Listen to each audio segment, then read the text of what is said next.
Hello friends, स्वागत है आपका आपके अपने यूट्यूब चैनल स्टडी ऑन मंच पे। फ्रेंड्स, हम जो है ना भारत का संविधान करने वाले हैं और संविधान में जो शुरू का टॉपिक हम लेके चलेंगे वो लेंगे संविधान की प्रस्तावना। ठीक है, देखिए पहले बहुत बार हमने आपके साथ कमिटमेंट की थी कि वीडियो रेगुलर रहेगी। वो व्यूज़ की वजह से रेगुलर नहीं रह पा रही थी, लेकिन इस बार क्या करेंगे, हम व्यूज़ पे कोई भी फोकस नहीं कर पा रहे। ठीक है, व्यूज़ पे कोई फोकस नहीं करेंगे, लेकिन वीडियो रेगुलरिटी में रखेंगे। अब आप पे डिपेंड करता है कि आप कितने व्यूज़ शेयर करके लेके आते हो।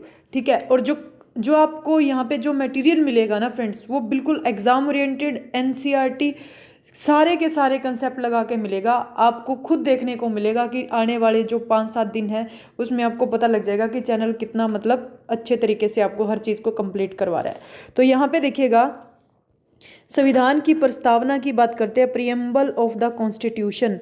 पहला देखिएगा, सर्वप्रथम अमेरिकी संविधान में प्रस्तावना को सम्मिलित किया गया था। देखिए संविधान प्रस्तावना जो है ना, इसमें सबसे पहले मैं आपको एक चीज़ बता दूं कि प्रस्तावना जो है इसका मीनिंग क्या है, कि प्रस्तावना बनाई क्यों गई है। देखिए किसी भी देश के चरित्र के बारे में जो चीज़ पता चलती है ना, वो संविधान की प्रस्तावना से पता चलती है। किसी भी देश के चरित्र के बारे में जो चीज़ें पता चलती हैं वो कहाँ से चलती हैं, प्रियम्बल से, यानी प्रस्तावना से पता चलती हैं। इस चीज़ को आप कंसीडर करके रखेंगे। तो देखिए सर्वप्रथम अमेरिकी संविधान में प्रस्तावना को सम्मिलित किया गया था। तो यहाँ पे देखो, सबसे पहले अगर आपसे पूछ लिया जाए कि प्रस्तावना को सबसे पहले किस देश के संविधान ने अपनाया था, तो अमेरिकी देश के संविधान ने अपनाया था। तदुपरांत कई अन्य देशों ने इसे अपनाया, जिसमें भारत भी शामिल है। तो भारत में भी प्रस्तावना, भारत की जो मतलब जो भी रूल एंड रेगुलेशन है वो कहाँ से पता चलते हैं, भारत कैसा देश है वो कहाँ से पता चलता है, वो प्रस्तावना से पता चलता है। भारतीय संविधान की प्रस्तावना पंडित नेहरू द्वारा बनाए गए और पेश किए गए संविधान सभा द्वारा अपनाए गए उद्देश्य प्रस्ताव पर आधारित है। देखिए सबसे पहले ना प्रस्तावना नहीं थी, क्या थी, उद्देश्य प्रस्ताव था। क्या था, उद्देश्य प्रस्ताव। ये क्वेश्चन भी आता है फ्रेंड्स कि उद्देश्य प्रस्ताव किसके द्वारा प्रस्तुत किया गया। तो देखिए उद्देश्य प्रस्ताव जो प्रस्तुत किया गया था ना, वो पंडित जवाहरलाल नेहरू के द्वारा किया गया था। उसी उद्देश्य प्रस्ताव का जो बदला हुआ रूप है फ्रेंड्स, उसी को हम प्रस्तावना बोलते हैं। उसी को क्या बोलते हैं, प्रस्तावना। उसी उद्देश्य प्रस्ताव के बदले हुए रूप को क्या कहा जाता है, प्रस्तावना कहा जाता है। इस चीज़ को आप अच्छे से ध्यान में रखेंगे।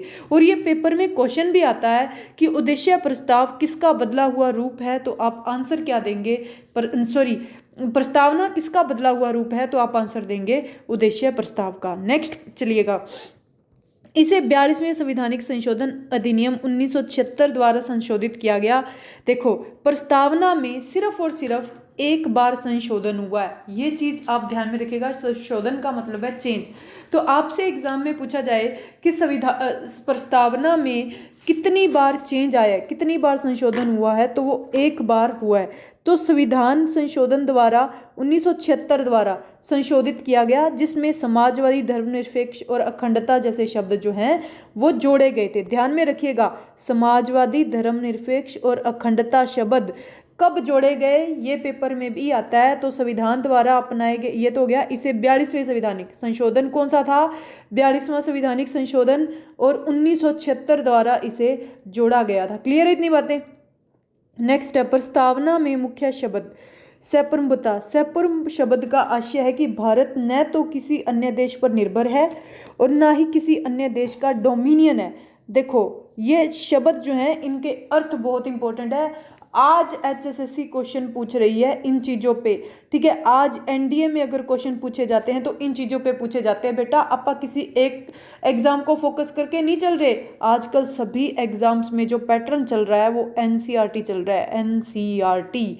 तो एनडीए हो गया, एचएसएससी हो गया, यूपीएससी जो एग्ज़ाम कंडक्ट करवाती है। ठीक है, तो आपा अपना लेवल हाई ही करेंगे, बेसिक से हाई हर चीज़ को। ठीक है, अब देखो सप्रमुता, सप्रभु शब्द का आशय है कि भारत न तो किसी अन्य देश पर निर्भर है और न ही किसी अन्य देश का डोमिनियन है। डोमिनियन का मतलब है कि किसी देश का पे अधीन नहीं है, न तो किसी अन्य देश पर निर्भर करता है और ना ही डोमिनियन है।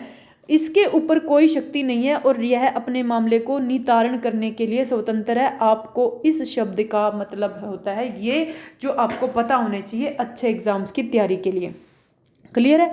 उसके बाद में नेक्स्ट आता है समाजवादी। समाजवादी होता है भारतीय समाजवाद का गांधीवादी समाज की ओर, कि हमारा जो समाज, जो हमारी संविधान का समाज है, संविधान का समाज क्या कहता है, ये डिपेंड करता है जो गांधीवादी समाज, गांधीवादी विचारधारा पर जो हमारी समाजवाद है वो डिपेंड करता है, गांधीवादी विचारधारा को अपनाता है। क्लियर है इतनी बातें। उसके बाद में नेक्स्ट है धर्मनिरपेक्ष। धर्मनिरपेक्ष शब्द को 42वें संविधान संशोधन अधिनियम 1976 द्वारा जोड़ा गया। तो सबसे पहले आपको ये पता होना चाहिए कि धर्मनिरपेक्ष शब्द जो है आया कहाँ से। तो ये देखिए, धर्मनिरपेक्ष शब्द को 42वें संविधानिक संशोधन अधिनियम 1976 द्वारा जोड़ा गया, जो अपन ने पहले भी बात कर ली। इसका अर्थ है कि भारत में सभी धर्मों का समान है और उन्हें सरकार का समान समर्थन प्राप्त है। क्लियर है इतनी बातें। तो पॉइंट क्लियर है। धर्मनिरपेक्ष से हम क्या समझते हैं कि धर्मनिरपेक्ष शब्द को 42वें संविधानिक संशोधन अधिनियम 1976 द्वारा जोड़ा गया। इसका अर्थ है कि भारत में सभी धर्म समान हैं और इन्हें सरकार का समान समर्थन प्राप्त है। क्लियर है इतनी बातें। यह है धर्मनिरपेक्ष। लोकतांत्रिक, सर्वोच्च शक्ति जनता के हाथ में होता है। लोकतंत्र का अर्थ ही क्या है कि हमारे समाज में जो प्रतिनिधित्व करते हैं, जनता प्रतिनिधित्व करती है, ठीक है, कि जनता के द्वारा चुना हुआ शासन जो है वो लोकतंत्र कहलाता है। सर्वोच्च शक्ति किसके हाथ में होती है, जनता के हाथ में होती है। ये मीनिंग है लोकतंत्र का। उसके बाद में नेक्स्ट है गणतंत्र।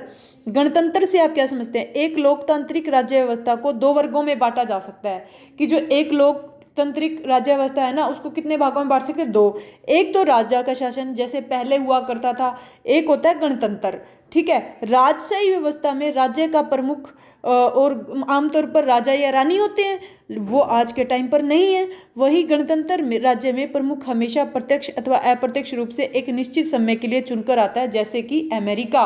और हमारा भी राज्य जो है गणतंत्र है, निश्चित 5 साल के लिए हमारे यहाँ पे प्रेसिडेंट होता है और यहाँ हमारे यहाँ पे कौन होता है? पीएम होता है। इस चीज़ को आप अच्छे से ध्यान में रख के काम करेंगे। ठीक है। तो एक लोकतांत्रिक राज्य व्यवस्था क्या बताती है हमें कि एक गणतंत्र राज्य क्या बताता है कि हमारे यहाँ पे राजशाही नहीं है, हमारे यहाँ पे एक निश्चित समय के लिए एक कोई प्रतिनिधि आता है जो राज्य पे शासन करता है। क्लियर इतनी बातें। न्याय। अब यहाँ पे देखो, न्याय की बात करें तो न्याय क्या है? प्रस्तावना में न्याय 3 भिन्न रूपों में शामिल है। ठीक है। सामाजिक, आर्थिक व राजनीतिक।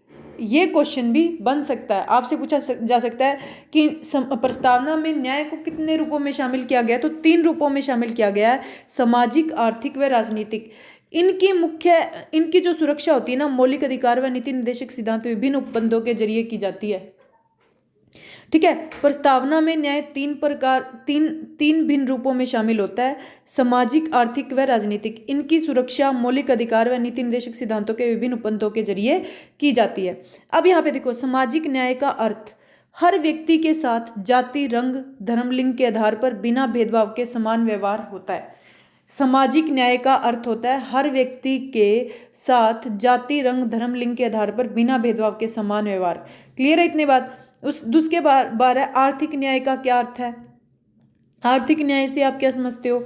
आर्थिक कारणों के आधार पर किसी भी व्यक्ति से भेदभाव नहीं किया जाएगा, इसे संपदा असम्मिलित है। मतलब आर्थिक कारणों के आधार पर किसी भी व्यक्ति से भेदभाव नहीं किया जाएगा। ठीक है। अब नेक्स्ट है स्वतंत्रता।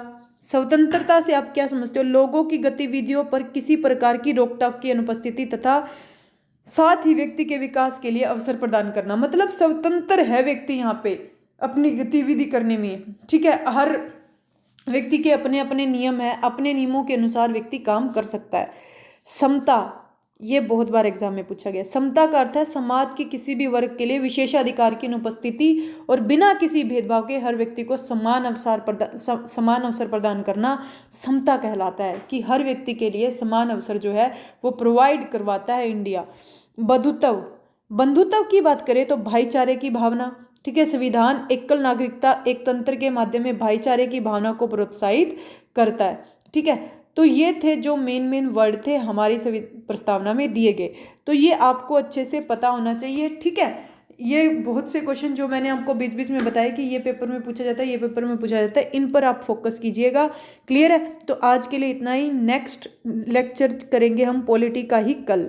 ओके, तो all the best for exams बेटा।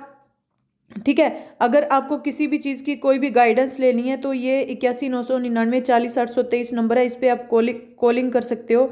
और आप अपना व्हाट्सएप नंबर जो है वो ग्रुप में आप नीचे कमेंट में सेंड कर सकते हो, आपको नोट्स वगैरह प्रोवाइड करवा दिए जाएंगे। क्लियर है बेटा? Thank you so much.